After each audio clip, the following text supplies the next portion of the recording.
What's up, everybody? It's Bretsky, and America is turning 250. And I can't think of a better way to celebrate that than playing on an American-owned social casino, SpinQuest.com. With all of your favorite games, live craps, bubble craps, live blackjack, there's no better place to play for free and win real cash prizes. SpinQuest.com. SpinQuest is a free-to-play social casino. Void where prohibited. Visit SpinQuest.com for more details. All new drinks are now at McDonald's. Like the strawberry watermelon refresher, the mango pineapple refresher with popping boba, and the Sprite berry blast topped with cold foam. Who knew ice cold drinks could be so fire? The sun's out, and so is our new drink lineup. From the Blackberry Passion Fruit Refresher to the Dirty Dr. Pepper. And they all pair perfectly with some fries. Refreshers contain caffeine. Ba-da-ba-ba-ba. I cashed out my entire 401k thinking someone stole my identity. A fake email cost me my dream home after I sent my personal information to a scammer. My AI agent wired thousands to an account I'd never seen. When billions of people feel unsafe, that's no longer a security problem. It's an economic one. At Gen, we're building the trust layer for a more fearless planet with products and technologies from our global brands, Norton, LifeLock, Avast, and MoneyLion. See it in action at gendigital.com. Hello, I'm Ania Lichtarowicz, and this is Somewhere on Earth, your weekly look at technology and our everyday lives. Today we have guests from Venezuela and the USA.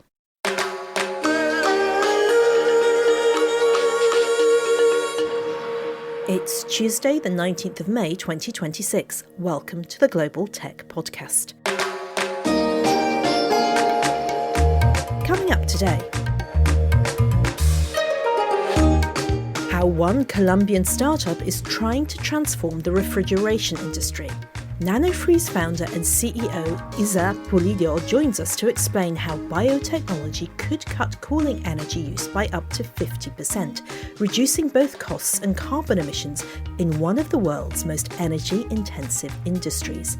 And later, why is so much technology still inaccessible to people with disabilities? We speak to inclusive design expert and author Regine Gilbert about why accessibility is still treated as an afterthought, and how emerging technologies risk making the problem even worse if companies don't rethink how they design products from the start. That's Somewhere on Earth, where tech meets humanity.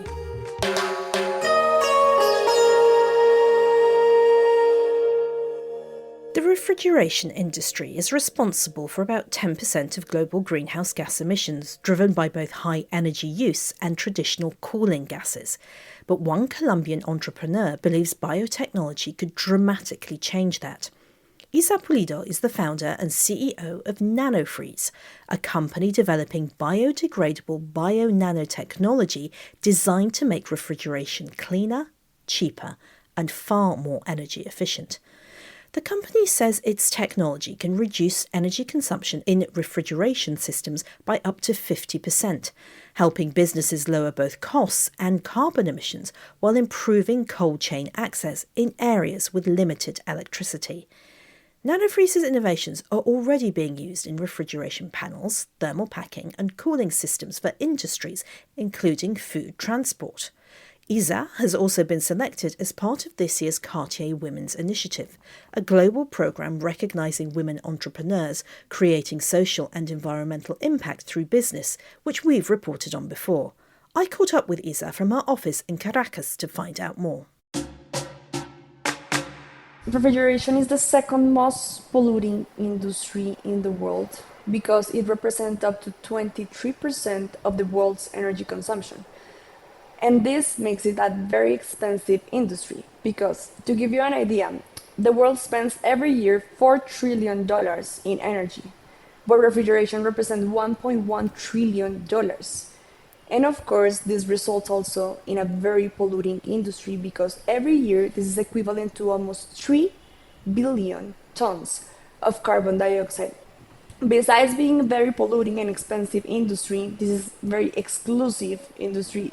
We don't realize this because we live in cities where refrigeration is accessible. But, for example, in my country, in Colombia, 32% of the population is rural.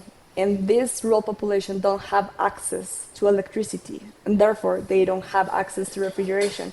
And we just don't realize how important is this, because these people don't have access to health, to medicines, not even to perishable foods. So this makes a really huge problem that we want to resolve here in NanoFreeze. So you're specifically looking at commercial fridges, so not something that I'm going to have in my own kitchen, but these are things that are used in restaurants, perhaps, maybe even in hospitals.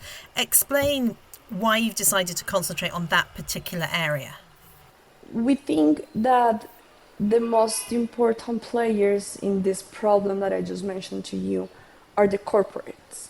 To give you an idea, a company that produces beverages and owns a certain number of refrigerators, they are representing a 5% of the emissions of the total refrigeration because of the huge energy demand that these refrigerators in their own usage represent.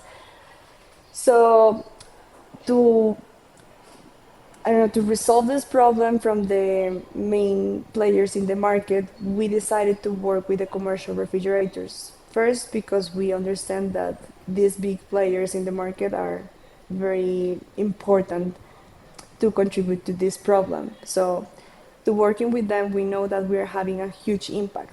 It doesn't mean that in the future we will launch a product that probably will fit home refrigerators and that will adapt to to people homes and will help to resolve this problem from homes. But from now, we just want to resolve the problems with the big corporates because it's easier to have a huge impact with them. Tell me now a bit more about the biotechnology and what you've actually done, because it's incredibly clever and the results are phenomenal. You can, in effect, freeze liquid at a higher temperature than it should be freezing at. Start from the beginning, explain it all to me, this really interesting tech bit. Well, the technology itself was born through a bacteria called Pseudomonas syringae. This bacteria can be found in the nature, in our daily lives. It's responsible of creating hail, snow, and even rain, because it contains freezing bacteria enzymes in their cellular membrane.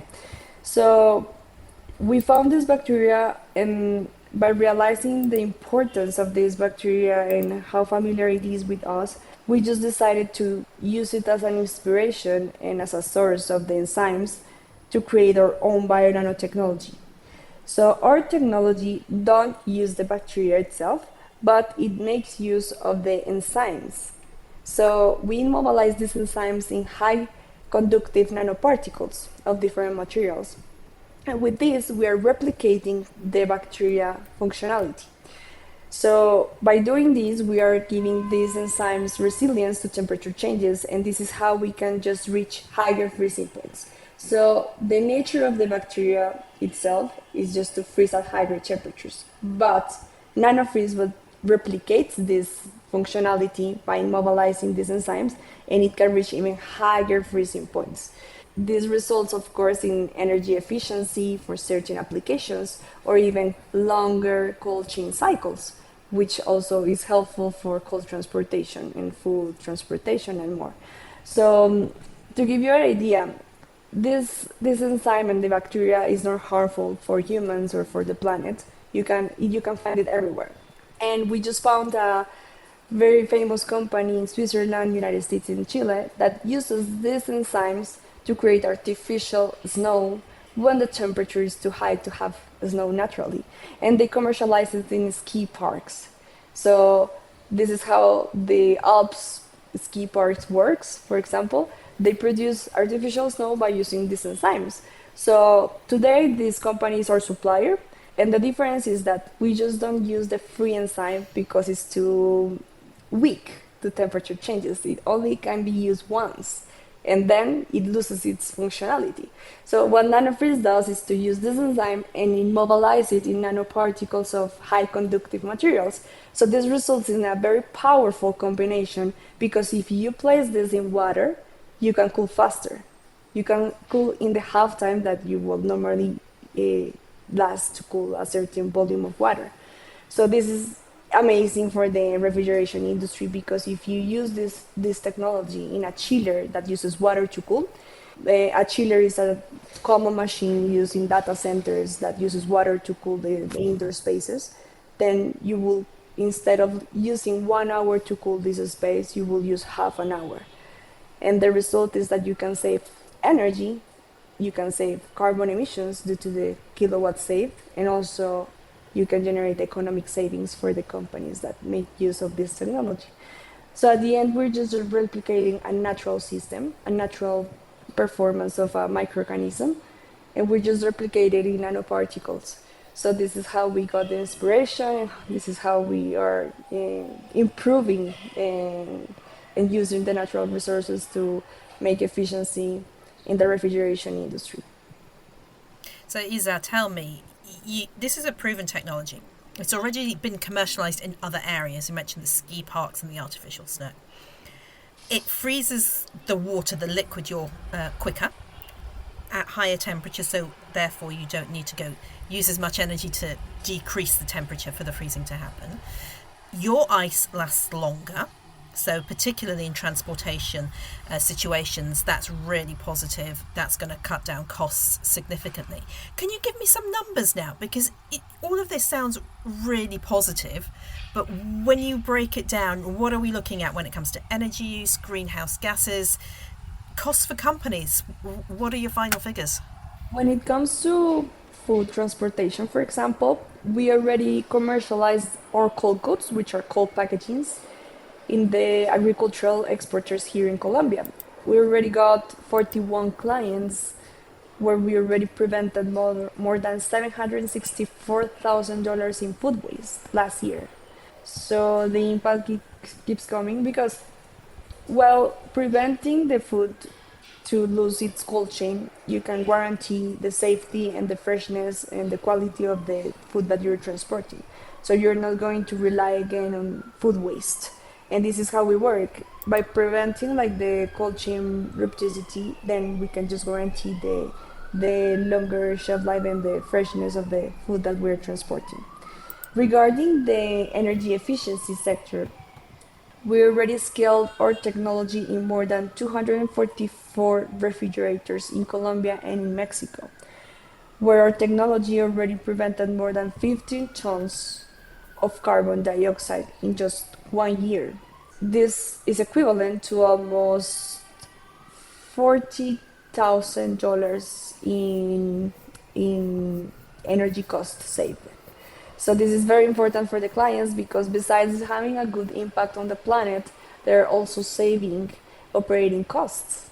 So we're making them more profitable with our technology while generating a good impact. So it's very impressive. And your current clients are who then? Food, I assume? Food industry, pharmaceuticals, drugs? And what about data centers?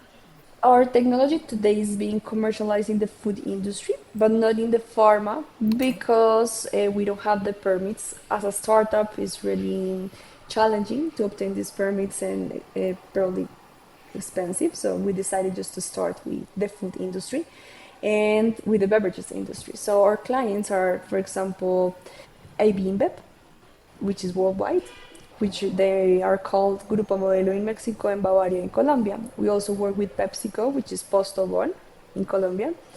And we also work with exporters such as AgroFresh, which are exporters here in our region. We also have clients in health because at the beginning we managed to get the health certifications, which are not the same for pharma. But we got the health certifications, and our clients are Compensar, which is the biggest health company here in Colombia. And we also got SynLab, which is international company for biologic transportations. So we just transport biologic samples with our technology, and we can keep them like for longer periods in transportation cold, preventing any damage during the transportation. And what kind of impact will you now being part of the Cartier Women's Initiative give you? Because it is a very prestigious award. It's a very prestigious scheme.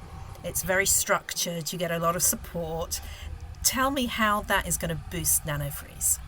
It's already boosting it. It's already happening. Like I can see the difference, because from now we just started to receive mentorships in different areas, and we can choose what to work, where we need support. So that's really valuable for a startup and for a founder as me.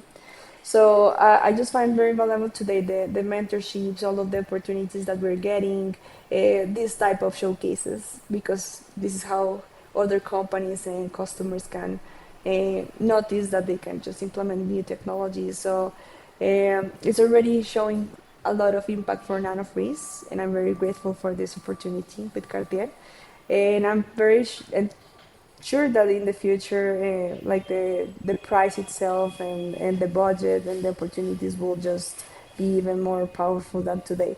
So besides having a budget that could be invested, for example, in the certifications that we need, or for example, in boosting the technology in other markets and soft landing in other markets, we can also get like investors introduction and more. So it's a community that gives a lot of opportunities. I will say that we're already starting to see the results, and I'm very excited to see what's going to happen in the next months. Isabel Pulido, CEO and founder of NanoFreeze. There will be more from Isa in the Pod Extra ad-free edition of the show. Please search pod.fan somewhere on Earth Podcast, and for just $10 a month, you can have lots more ad-free soap. Applications are now opened for the 2027 Cartier Women's Initiative Awards, supporting women-led impact businesses around the world. Entrepreneurs can submit their entries until June the 16th, 2026. More information is available on the Cartier Women's Initiative website.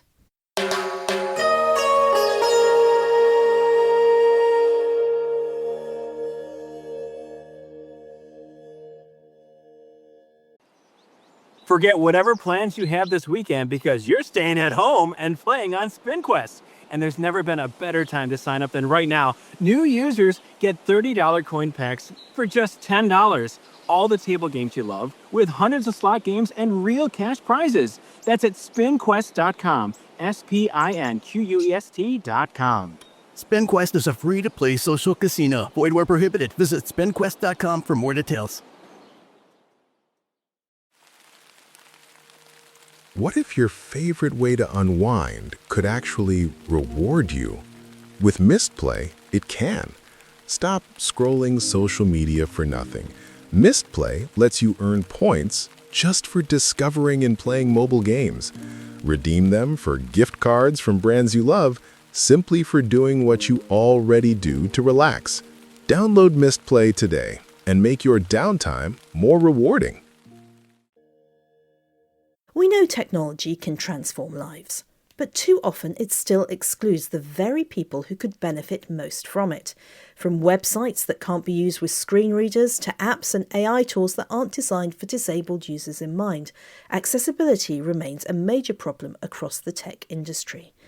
Regine Gilbert is an inclusive design expert, educator, and one of the editors of the book Digital Accessibility Ethics, Disability Inclusion in All Things Tech, which looks at how technology can be built to work for everyone, including people with visual, hearing, motor, and cognitive disabilities. The book has contributions from a global coalition of experts and advocates and calls for urgent action. Regine argues that inclusive design isn't just ethical, it also leads to better products for everyone.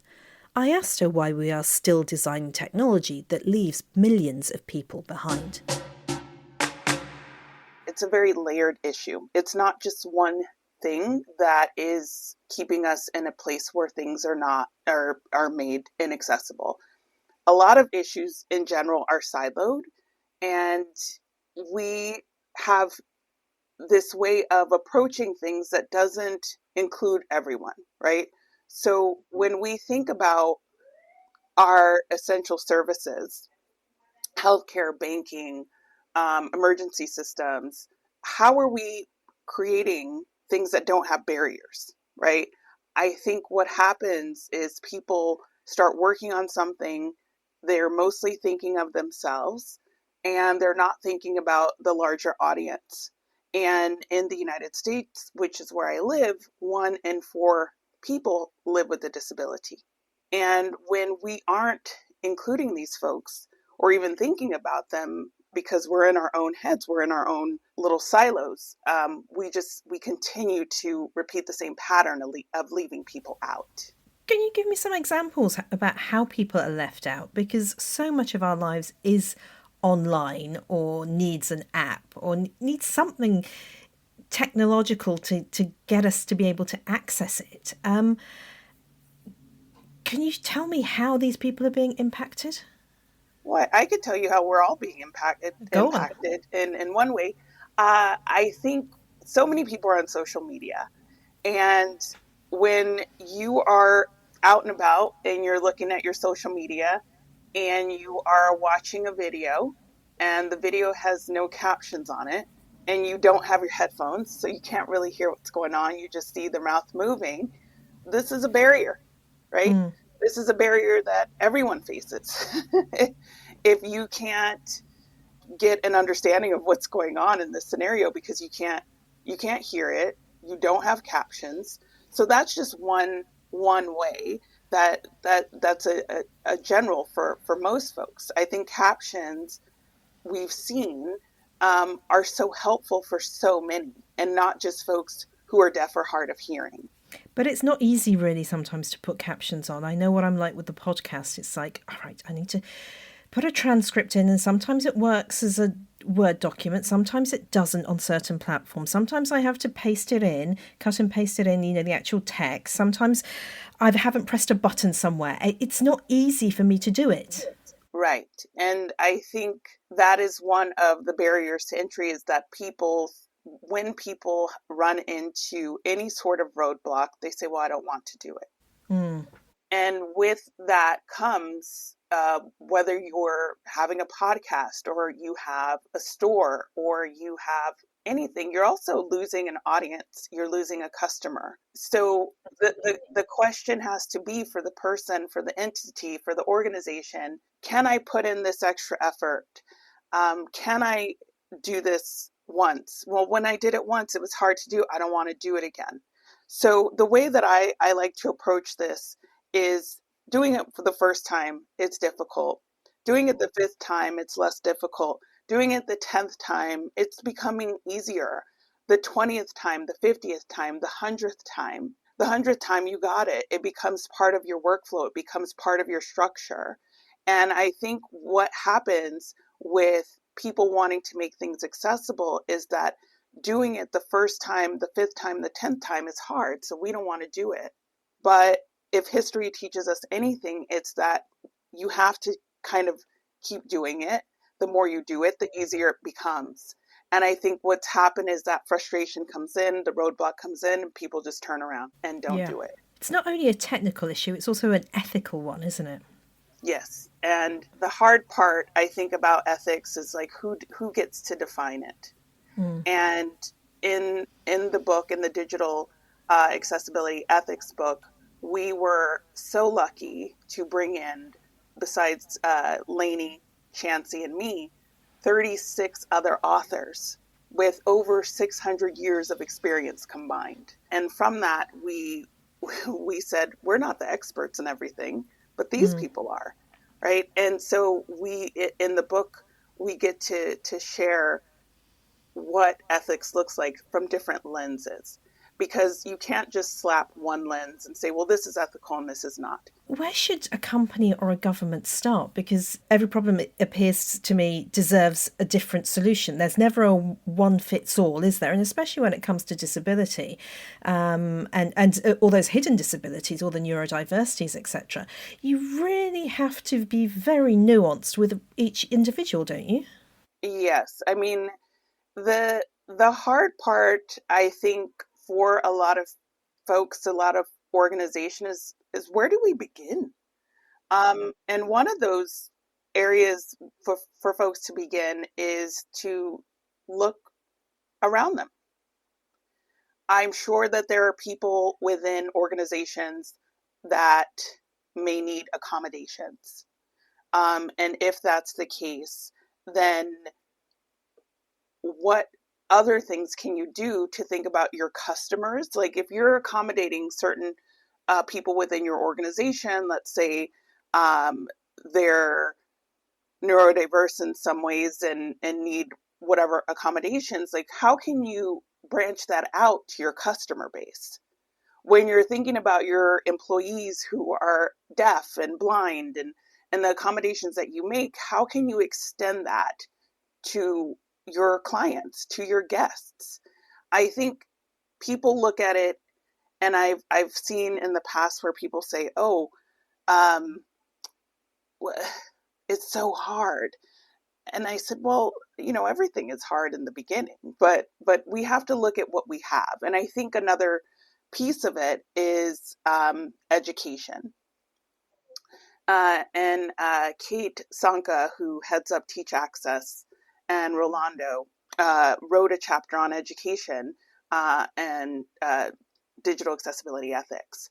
And it's something that I think that education piece and being able to teach people on a regular basis, not just doing a one-time training once a year, being able to educate people on a regular basis is one of the ways.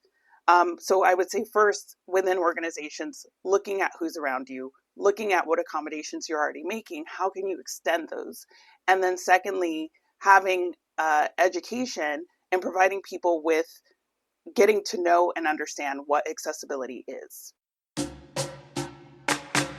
That was Regine Gilbert, editor of Digital Accessibility Ethics, Disability Inclusion in All Things Tech, which explores how technology can be built to better serve people of all abilities. Our conversation continues in the Pod Extra edition of the show.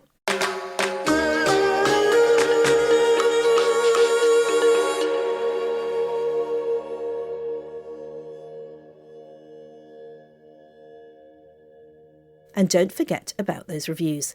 Please leave us a rating on your favourite podcasting platform. This really helps get our little logo seen on podcasting platforms. So to remind you, you can contact us via email hello@somewhereonearth.co or through our socials. We're pretty much everywhere but X. Search for Soap Tech or Somewhere on Earth podcast and you should be able to find us.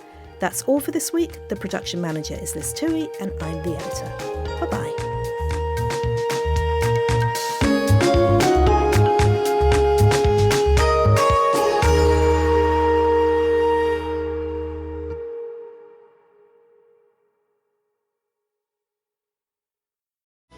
What's going on, everyone? It's Bluff here, and you know what's more American than America's 250th birthday? Supporting American-owned companies like SpinQuest, America's #1 social casino with over 1,000 games like Live Dealer Blackjack and Craps. They're offering new users a $30 coin package for just $10. Go to spinquest.com and sign up today. SpinQuest is a free-to-play social casino. Void where prohibited. Visit spinquest.com for more details.